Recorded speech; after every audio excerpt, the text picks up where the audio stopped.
Charlotte Delbo, Auschwitz et après, livre 1, aucun de nous ne reviendra. Aujourd'hui, je ne suis pas sûr que ce que j'ai écrit soit vrai. Je suis sûr que c'est véridique.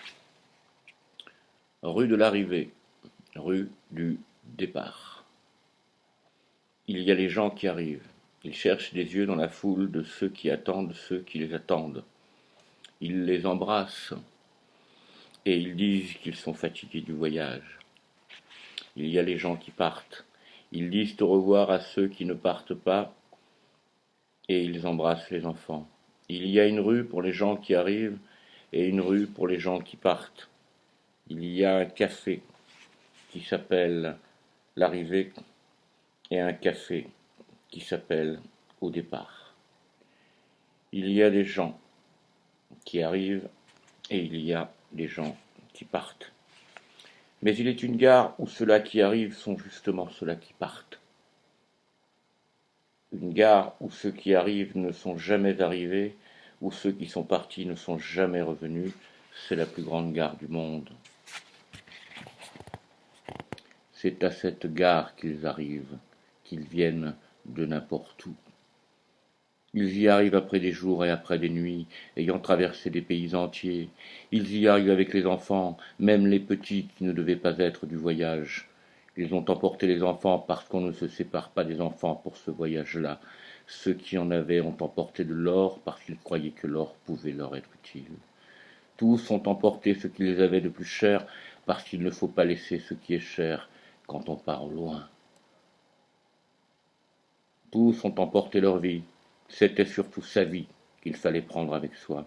Et quand ils arrivent, ils croient qu'ils sont arrivés en enfer possible. Pourtant, ils n'y croyaient pas. Ils ignoraient qu'on prit le train pour l'enfer. Mais puisqu'ils y sont, ils s'arment et se sentent prêts à l'affronter avec les enfants, les femmes, les vieux parents, avec les souvenirs de famille et les papiers de famille. Ils ne savent pas qu'à cette gare-là, on n'arrive pas. Ils attendent le pire, ils n'attendent pas l'inconcevable.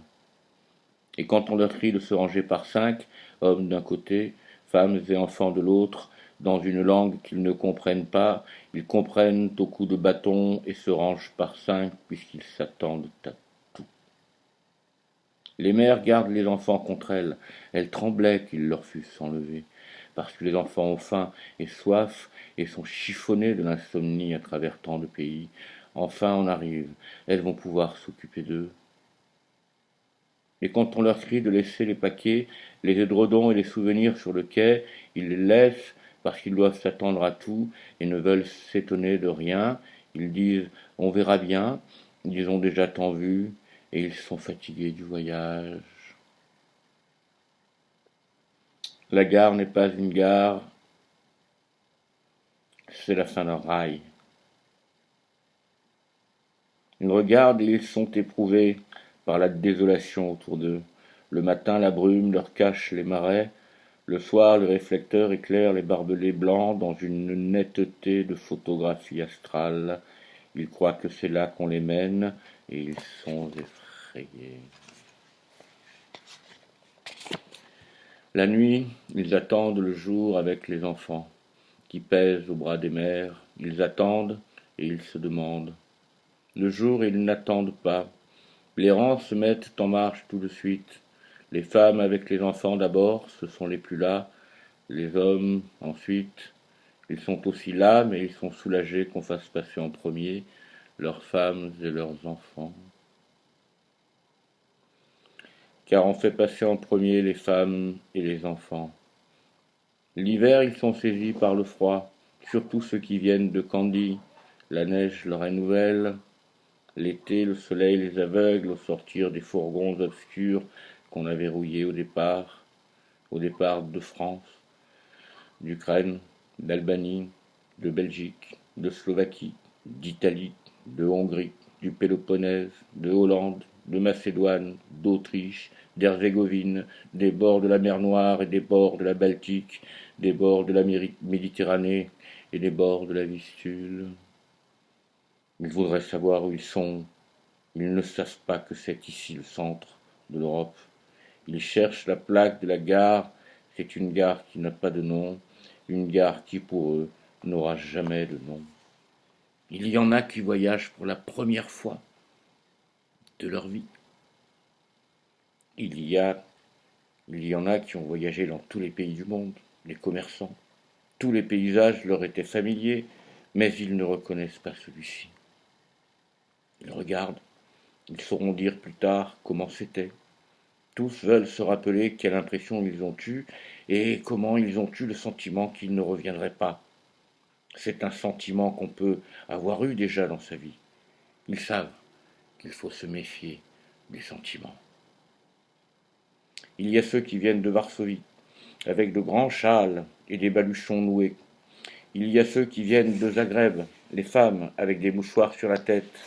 Il y a ceux qui viennent du Danube, avec des tricots faits à la veillée, dans des laines multicolores. Il y a ceux qui viennent de Grèce. Ils ont emporté des olives noires et du rat loukoum. Il y a ceux qui viennent de Monte-Carlo. Ils étaient au casino. Ils sont en frac avec un plastron que le voyage a tout cassé. Ils ont des ventres et ils sont chauds. Ce sont de gros banquiers qui jouaient à la banque. Il y a des mariés qui sortaient de la synagogue avec la mariée en blanc et en voile toute fripée d'avoir couché à même le plancher du wagon. Le marié en noir est en tube, les gants salis, les parents, les invités, les femmes avec des sacs à perles, qui tous regrettent de n'avoir pu passer à la maison mettre un costume moins fragile. Le rabbin se tient droit et en marche le premier, il a toujours été un exemple aux autres. Il y a les fillettes d'un pensionnat, avec leurs jupes plissées, toutes pareilles, leurs chapeaux à rubans bleus qui flottent. Elles tirent bien leurs chaussettes en descendant, et elles vont gentiment par cinq, comme à la promenade du jeudi, se tenant par la main et ne sachant. Que peut-on faire aux petites filles d'un pensionnat qui sont avec la maîtresse? La maîtresse leur dit: soyons sages, les petites. Elles n'ont pas envie de n'être pas sages. Il y a les vieilles gens qui recevaient des nouvelles des enfants en Amérique. Ils ont de l'étranger l'idée que leur en donnaient les cartes postales. Rien ne ressemblait à ce qu'ils voient ici. Les enfants ne le croiront jamais. Il y a les intellectuels. Ils sont médecins ou architectes, compositeurs ou poètes. Ils se distinguent à la démarche et aux lunettes. Eux aussi ont vu beaucoup dans leur vie. Ils ont beaucoup étudié. Certains ont même beaucoup imaginé pour faire des livres. Et rien de leur imagination ne ressemble à ce qu'ils voient ici. Il y a tous les ouvriers fourreurs des grandes villes, et tous les tailleurs pour hommes et pour dames, tous les confectionneurs qui avaient émigré à l'Occident et qui ne se reconnaissent pas ici sur la terre des ancêtres.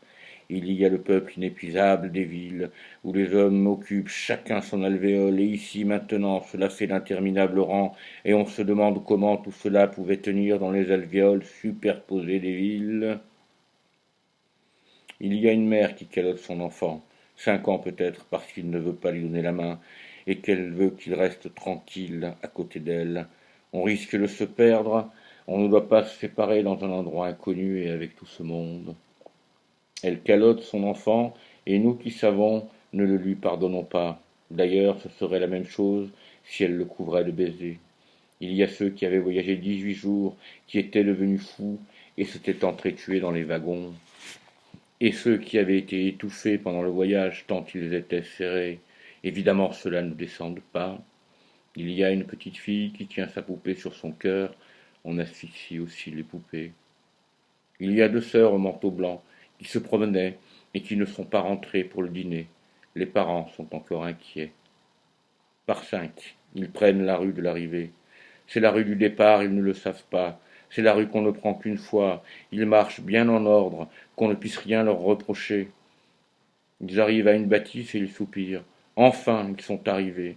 Et quand on crie aux femmes de se déshabiller, elles déshabillent les enfants d'abord, en prenant garde à ne pas les réveiller tout à fait. Après des jours et des nuits de voyage, ils sont nerveux et grognons, et elles commencent à se déshabiller devant les enfants, tant pis. Et quand on leur donne à chacune une serviette, elles s'inquiètent. Est-ce que la douche sera chaude? parce que les enfants prendraient froid, et quand les hommes, par une autre porte, entrent dans la salle de douche nues aussi, elles cachent les enfants contre elles, et peut-être alors tous comprennent-ils.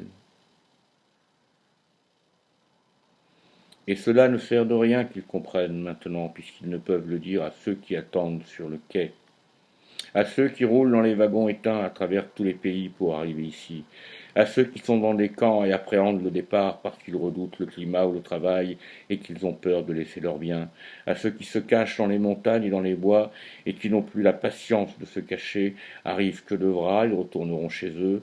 Pourquoi irait-on les chercher chez eux? Ils n'ont jamais fait de mal à personne.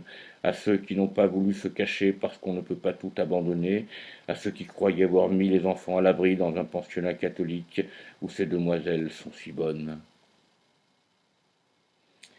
On habillera un orchestre avec les jupes plissées des fillettes. Le commandant veut qu'on joue des valses viennoises le dimanche soir.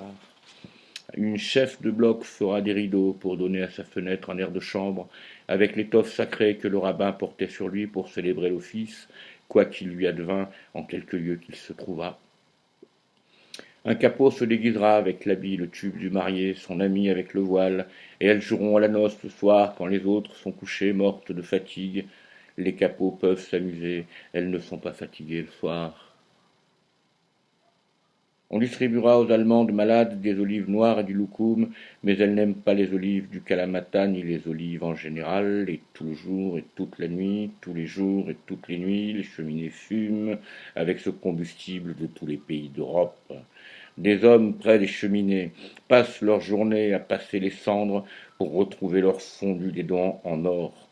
Ils ont tous de l'or dans la bouche, ces juifs, et ils sont tant que cela fait des tonnes. Et au printemps, des hommes et des femmes répandent les cendres sur les marais asséchés pour la première fois labourés et fertilisent le sol avec du phosphate humain.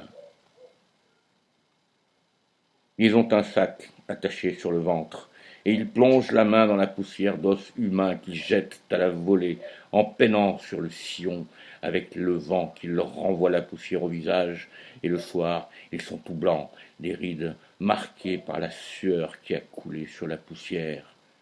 Et qu'on ne craigne pas d'en manquer, il arrive des trains et des trains, il en arrive tous les jours et toutes les nuits, toutes les heures de tous les jours et de toutes les nuits.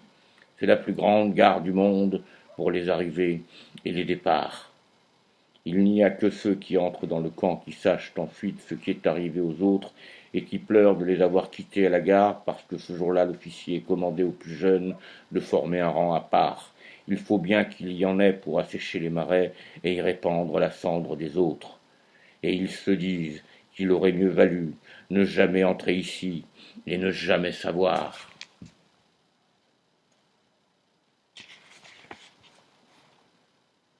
Vous, qui avez pleuré 2000 ans, un qui a agonisé 3 jours et 3 nuits, quelles larmes aurez-vous pour ceux qui ont agonisé beaucoup plus de 300 nuits et plus de 300 journées? Combien pleurerez-vous ceux-là qui ont agonisé tant d'agonies? Ils étaient innombrables. Ils ne croyaient pas à la résurrection dans l'éternité, et ils savaient que vous ne pleureriez pas. Oh, vous qui savez, saviez-vous que la faim fait briller les yeux, que la soif les ternit? Oh, vous qui savez, saviez-vous qu'on peut voir sa mère morte et rester sans larmes? Oh, vous qui savez, saviez-vous que le matin on veut mourir, que le soir on a peur? Oh, vous qui savez, saviez-vous qu'un jour est plus qu'une année, une minute plus qu'une vie? Oh, vous qui savez, saviez-vous que les jambes sont plus vulnérables que les yeux, les nerfs plus durs que les os, le cœur plus solide que l'acier? Saviez-vous que les pierres du chemin ne pleurent pas, qu'il n'y a qu'un mot pour l'épouvante, qu'un mot pour l'angoisse? Saviez-vous que la souffrance n'a pas de limite, l'horreur pas de frontières? Le saviez-vous, vous qui savez? Page 22.